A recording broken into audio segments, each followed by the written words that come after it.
how will we then utilize this science and technology to create new norms of what will be the new normal, the new abnormal, the new right, the new wrong, the new good? As you can tell by these past few minutes, and hopefully my provocation here has been one that has allowed you to see that each one of these potential issues exists within this coin of the face of Janus.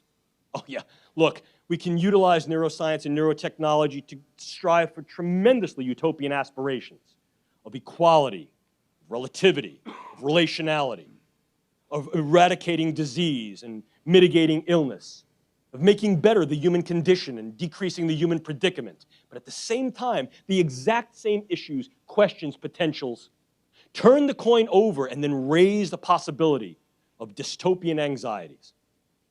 How then will we deal with this? This is the neuroethical premise number 2, and it's the one that I will leave you with. It is, in fact, that given what we can do, what should we do? And what should not be done? How do we guide the way forward? What we're working with ardently, and which you'll hear from my colleague, Mike Swetnam, will be that it's not simply enough to sit around under a tree and look at the lint on our navel and think great thoughts. Oh, it's wonderful philosophical exercise, but indeed this pendulum swing is moving quickly. The momentum of science and technology in general is rapid, and the momentum and groundswell of neuroscience and neurotechnology is perhaps the most rapid of all.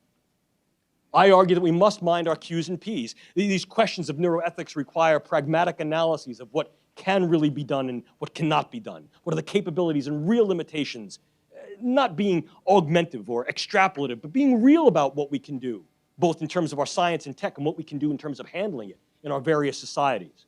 We have to be prepared for the fact that this will happen. And if we choose not to do it, it doesn't mean that someone else won't. Are we prepared for this groundswell of global activity so as to not be caught with our knickers down around our knees?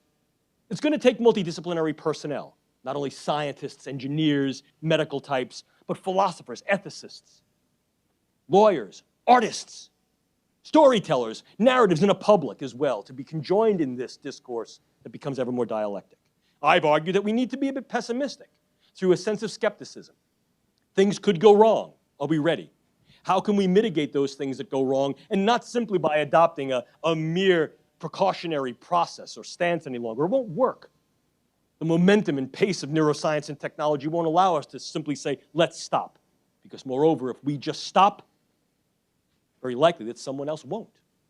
Neuroscience is also an economic game changer on the world stage, and there's much power to be yielded by what it can do both positively and negatively. So the way we move forward is through some prudence in action and decision and policy, but it's the policy that puts the rubber to the road.